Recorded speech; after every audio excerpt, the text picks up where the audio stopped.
सब चीजों में आपकी जिंदगी में परिवर्तन आ जाता है जैसे ही आप विशुद्ध प्रेम करने लगते हैं।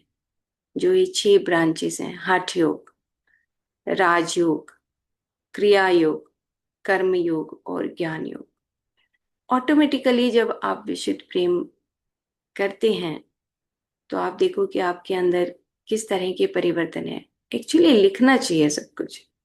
मुझे मतलब अंदर से ये बात बार बार याद करती हूँ मैं कि हमारे पास एक डायरी होनी चाहिए जिसमें हम लिखें कि अ, क्या हमारे अंदर परिवर्तन आता है जब हम प्यार से किसी को कुछ देते हैं, प्यार से हम बोलते हैं, किसी को हम सुख देते हैं, तो हमारे अंदर परिवर्तन क्या होता है। क्या हमारी कोई ज्ञान चक्षु खुलता है? क्या हमारी क्रियाओं में फर्क आता है? क्या हम ऐसे कर्म में हमारे फर्क आता है?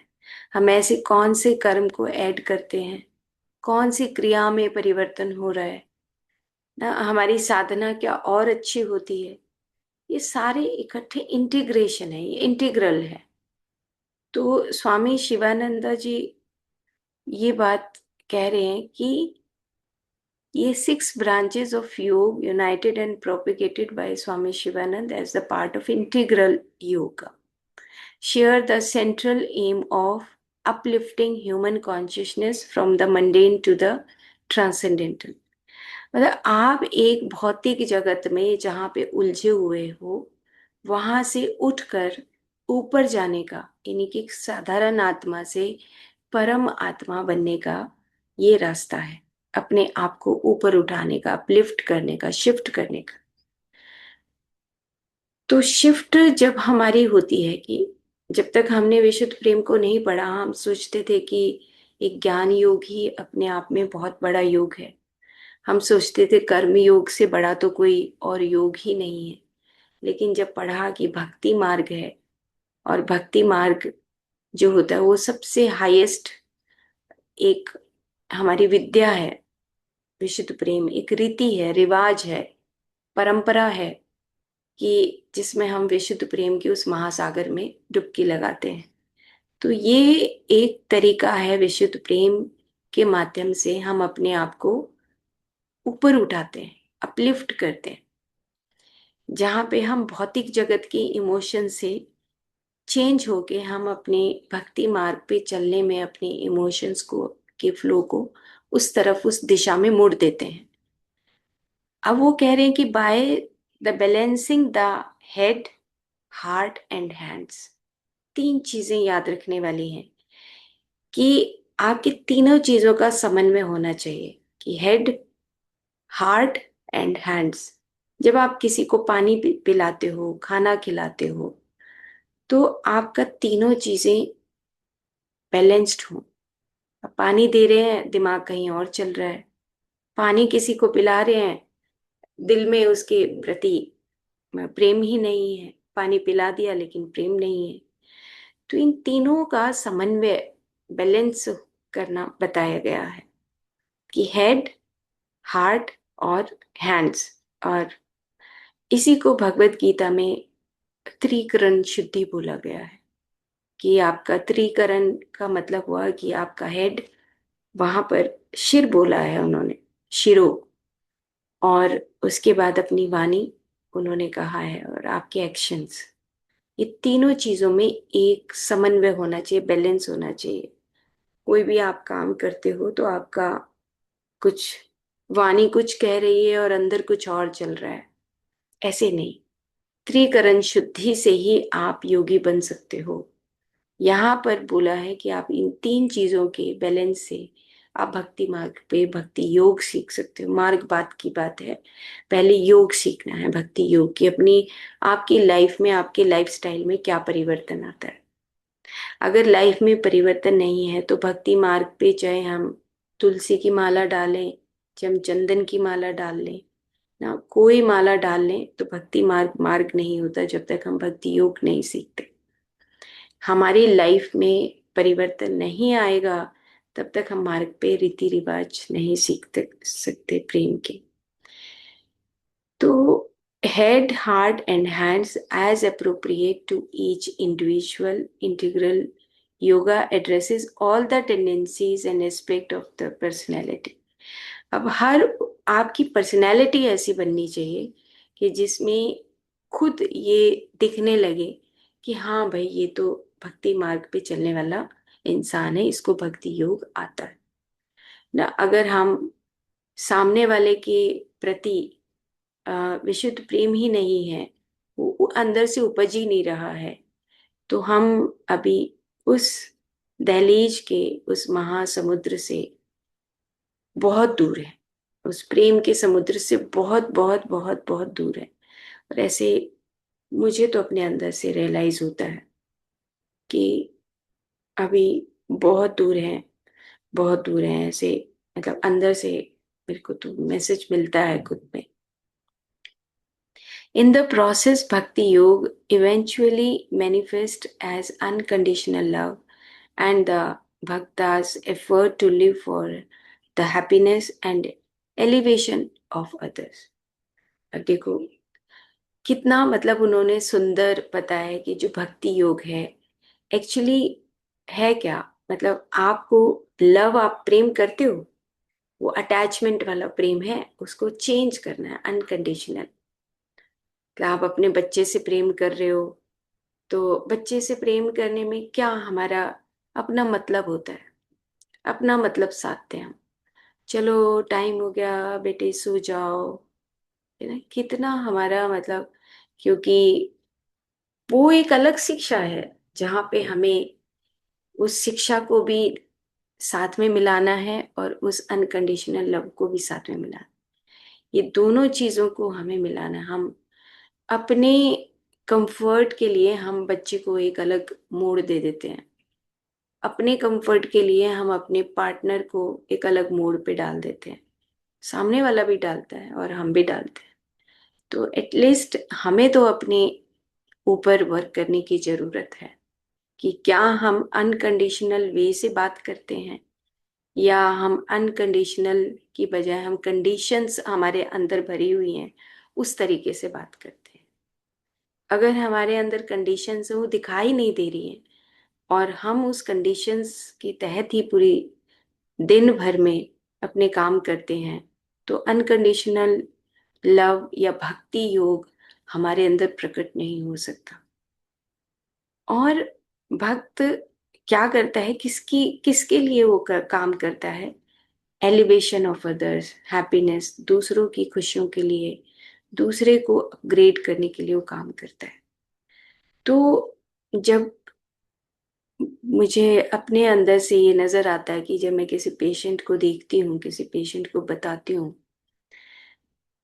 तो कभी ऐसा भाव ही नहीं आता, मतलब कि मेरे को वहां से क्या मिलेगा या क्या मेरे बारे में वो सोचेंगे। नहीं, आप मतलब डिप्ड इन हो जाना, अपने आप को भूल जाना।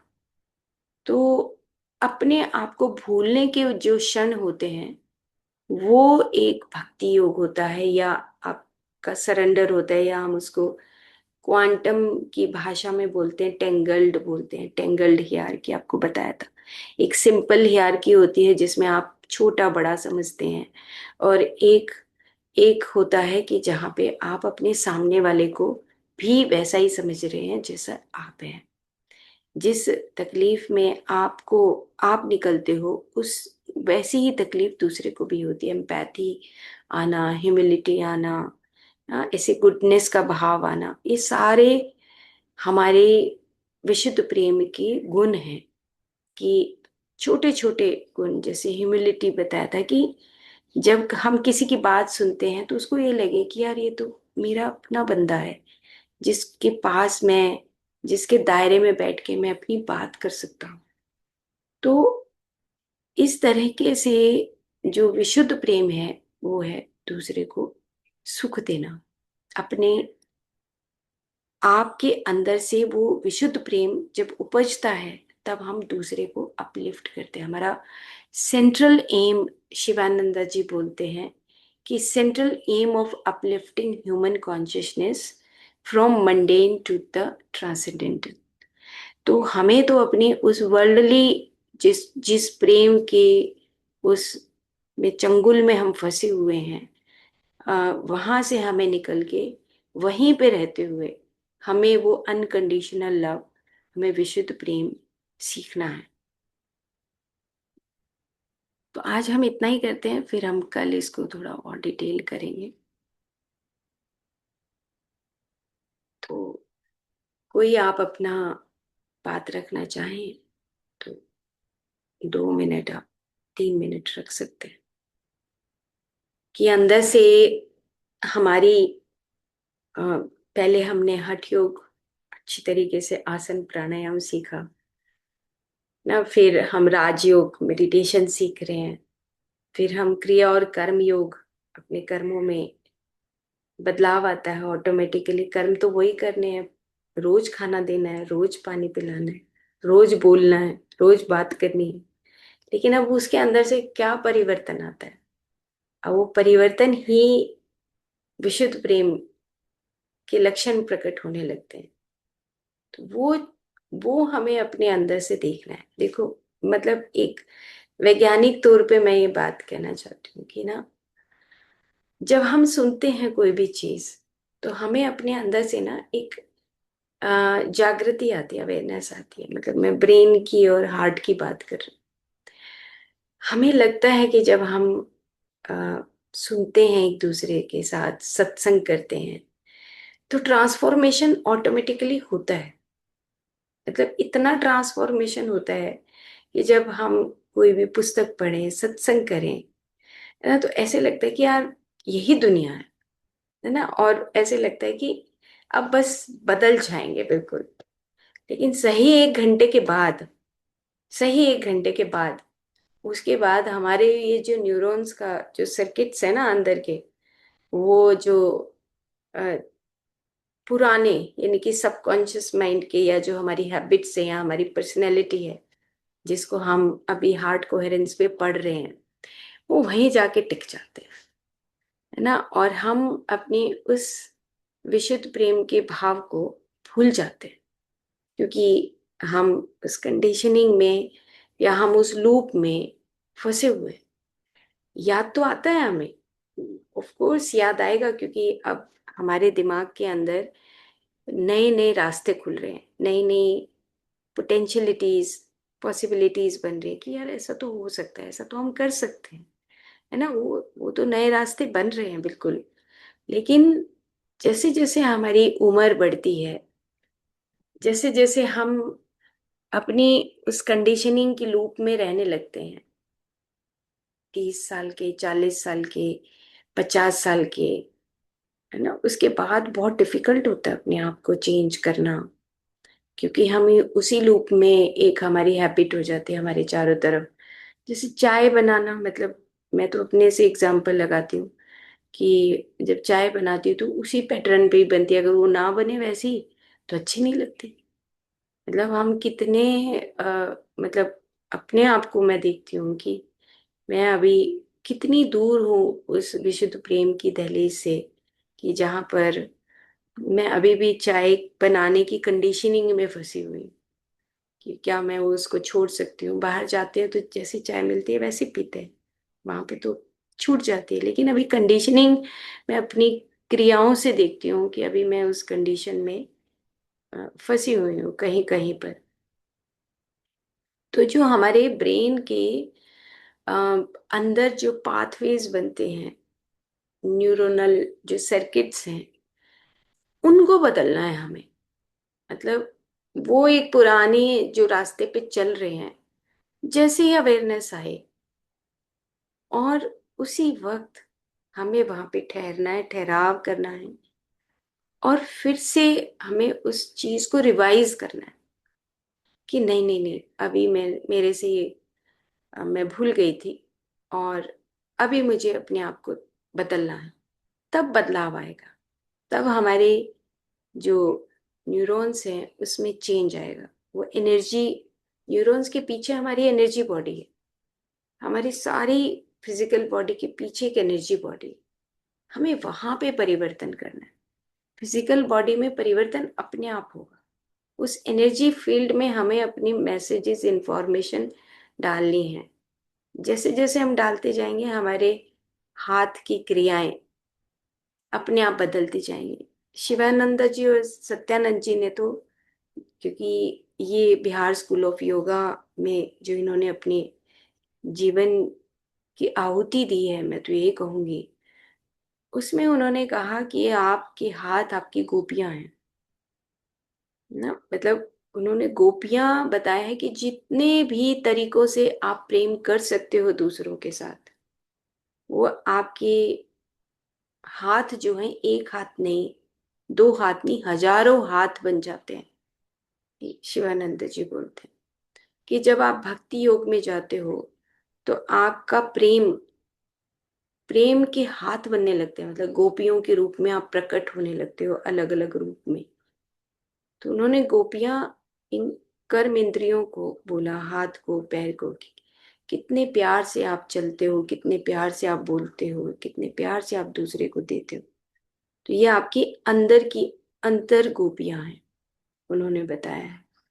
और इसी को यहाँ पे राधा वल्लभ संप्रदाय में वहां पे बताया कि ये जो गोपियां हैं, ये प्रेम को प्रकट करने का, प्रेम को बताने का एक वर्ल्डली जो मैनिफेस्टेशन जिसको कहेंगे हम, कि वो हमें सामने से दिखाई देती हैं कि गोपियां हैं, सखियां हैं, वो किस प्रकार से प्रेम करती हैं राधा जी से और कृष्ण जी से। कि वो प्रेम की बात बताई है कि वो सिर्फ राधा जी और कृष्ण जी एक दूसरे से जब प्रेम कर रहे हैं, तो गोपियां उनको देख के सुख महसूस कर रही, सिर्फ देखने से। वहां पे और कुछ भी क्रिया नहीं हो रही, लेकिन सिर्फ जब हम भगवान की किसी मूर्त को देखते हैं तो हमें सुख मिलता है। हमें पता है कि वो इटर्नल है, हमें पता है कि वहां पे हमें सुख महसूस हो सकता है। तो एक भौतिक जगत में दिखाया है उसी चेतन, परम चेतन तत्व की लीलाओं के माध्यम से हम उन गोपियों को, हम बोलते हैं कि रसिक जन, रसिक जन होता है, रस आ जाए। मतलब हम जो आपस में अभी सब एक दूसरे को सुनते हैं, कहीं प्रश्न होते हैं, कहीं उत्तर होते हैं, तो वो रसिकों का संग बने बगैर, वो कहते हैं राधा जी की कृपा नहीं हो सकती। राधा जी की कृपा जब होती है जब आप रसिकों के संग के साथ रहते हैं। रसिकों का संग होना चाहिए। क्यों? क्योंकि अब ज्ञान की कोई बात नहीं होगी, अब आपकी अपनी कोई बात नहीं होगी, आप हम एक दूसरे से दूसरे को सुख देने की ही बात करेंगे। तब राधा जी कृपा करते हैं, तब वो प्रेम का उदय होता है। और जहां पर हमने वो पिछली बार पढ़ा था कि जहां पे प्रेम, विशुद्ध प्रेम सिंह की तरह गर्जना करता है, वहां पे दूसरे जो पशु हैं, है ना, जो हाथी हैं, जो दूसरे एनिमल्स, वो एक तरफ चले जाते हैं, वो रहते ही नहीं, वहां पे एग्जिस्ट ही नहीं करते। तो इस प्रेम सिंधु में और कुछ एग्जिस्ट हो ही नहीं सकता।